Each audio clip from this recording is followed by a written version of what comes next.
종부세와 생존자 편향의 오류. 주영 경제 칼럼니스트. 2차 세계대전 당시 미군이 전투기 격추를 줄이기 위해 전투기 외상을 꼼꼼히 분석한 적이 있다. 분석 결과 전투기 날개와 꼬리 부분에 총탄의 흔적이 가장 많았다. 그래서 날개와 꼬리 부분에 강한 철판을 다시 덧댔다. 그런데도 격추되는 전투기 숫자는 줄어들지 않았다. 분석이 완전히 틀렸기 때문이다. 날개와 꼬리 부분에 총탄의 흔적이 많았던 전투기는 모두 생환한 전투기다. 격추를 줄이고자 했다면 이 부분을 제외한 조종석이나 엔진 등 다른 곳을 보강해야 했던 것이다.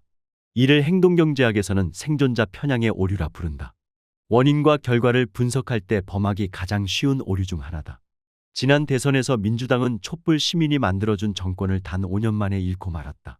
부동산 정책 실패가 대선 패배의 가장 큰 원인이었음은 부인하기 힘들다. 하지만 부동산 세금이 대선 패배의 직접적 원인은 아니었다.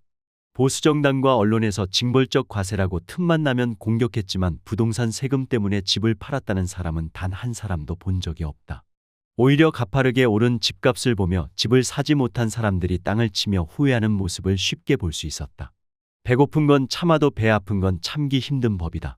즉, 지난 대선 패배의 가장 큰 원인은 집값이 가파르게 올랐기 때문이다. 그런데 다시 민주당 안에서 부동산 세금을 낮추겠다는 목소리가 나온다. 전형적인 생존자 편향의 오류다.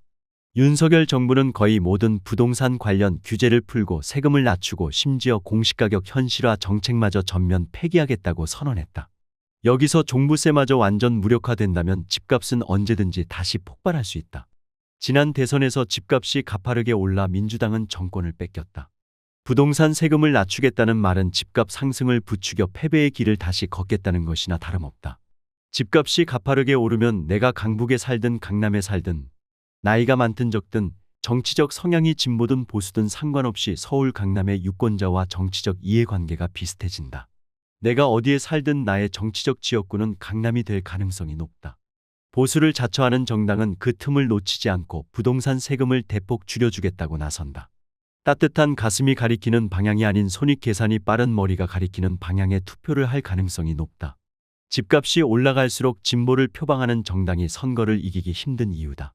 가계부채가 하늘을 찌르든 말든 집 없는 서민들의 고통이 커지든 말든 부동산 띄우기에 올인하고 있는 윤석열 정부와 여당의 노림수가 여기에 있는지도 모른다.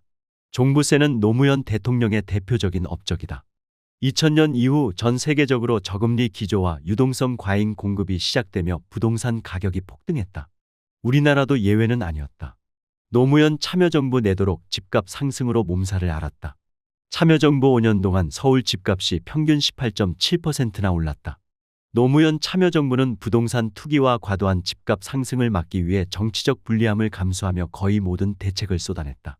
종부세를 포함한 세제 강화 정책과 실거래 신고 및 등기부 기재를 통한 시장 투명화 조치, LTV와 DTI를 도입하며 부동산 대출 관리, 재건축 초과이익 환수제 등 개발이익 환수장치, 2기 신도시로 대표되는 공급 확대 등 부동산 투기 열풍을 잠재우기 위해 사력을 다했다.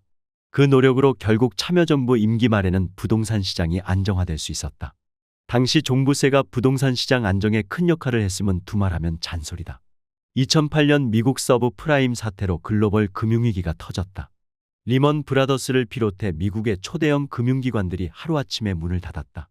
실물 경기가 속절없이 무너지며 수많은 기업들이 파산했고 미국 실업률은 순식간에 10%를 넘어섰다. 만약 노무현 참여정부가 종부세 등 강력한 대책을 마련하지 않은 상태에서 2008년 글로벌 금융위기가 터졌다면 우리 경제는 어떻게 되었을까? 부동산 거품이 붕괴되면서 부동산 대출을 마구 늘려온 대형 은행들의 줄도산이 이어지며 우리 경제는 하루아침에 초토화되었을지도 모른다. 지금 생각해봐도 정말 아찔한 순간이었다. 이처럼 종부세는 대한민국 경제의 방파제 같은 세금이었다. 노무현 참여정부가 정치적 불리함을 감수하며 온갖 비난과 반대에도 불구하고 꿋꿋하게 종부세를 지켜낸 이유였다. 최근 정치권에서 그런 종부세를 완화하거나 아예 없애고자 하는 움직임이 있다. 사실상 집값 상승을 부추기겠다는 강력한 메시지나 다름없다. 부동산 가격이 폭등하면 우리 경제는 파산의 길로 갈 수밖에 없다. 부동산 산업 자체가 산업 생산성을 높이지도 못할 뿐 아니라 달콤한 부동산 불로소득의 유혹이 있는 한 많은 시간과 돈을 들여 R&D에 투자할 기업이 있을 리 만무하다. 우리 산업 경쟁력이 사라지고 우리 경제의 근간이 무너지는 건 시간 문제다. 일본이 그렇게 망했다. 이미 지금 집값도 엄청나게 비싸다. PIR은 연소득 대비 주택 가격 배수로 집값의 적정성을 나타내는 지표다. 2021년 14.1이었던 서울의 PIR이 2022년에는 15.2로 늘었다. 15년 넘게 한 푼도 안 쓰고 숨만 쉬면서 살아야 서울에서 겨우 집 한 채 마련할 수 있다는 뜻이다. 즉, 평생을 모아도 서울에서 집 한 채 살 수 없다는 이야기나 마찬가지다. 정상적인 집값이 아니다. 그 사이 가계부채는 하늘을 찌르고 있다. 우리나라 합계 출생률이 갈수록 떨어지고 있다. 올해는 0.68명으로 전망되고 있다. 서울은 0.5명대밖에 되지 않는다. 사실상 자살하고 있는 나라나 다름없다. 대한민국이 사라져가고 있는 것이다. 국토연구원의 보고서에 따르면 망국적 저출생률의 가장 큰 원인으로 높은 집값을 지목하고 있다. 높은 집값이 망국적 저출생률을 만들고 그 망국적 저출생률이 다시 대한민국 경제의 근간을 무너뜨리고 대한민국을 아예 소멸시키고 있는 것이다. 머지않아 집값이 문제가 아니라 대한민국 내값이 붙어있는 모든 자산의 가격이 폭락할 수도 있다. 그러니 지금 집값 상승을 부추기는 짓은 대한민국의 자살을 돕는 짓이나 다름없다. 우리 국민의 절반은 여전히 집이 없다. 진보와 보수, 여야를 떠나 대한민국 정치인이라면 무주택자 국민 절반을 먼저 생각해야 한다. 은퇴한 서민 노령층, 높은 월세에 시달리는 청년 세대, 살림 차릴 곳이 마땅치 않은 신혼부부 등 주거 취약 계층의 주거 복지를 먼저 생각해야 한다. 종부세를 없애자고 할 것이 아니라 근사한 공공 임대 아파트를 많이 짓자는 말이 먼저 나와야 한다. 누구나 살고 싶어 하는 동네에 누구나 살고 싶은 공공 임대 아파트를 많이 지어야 한다. 시쳇말로 타워팰리스급 고급 임대 아파트를 지어야 한다. 재정 건전성이 나빠진다는 헛소리는 하지 말자.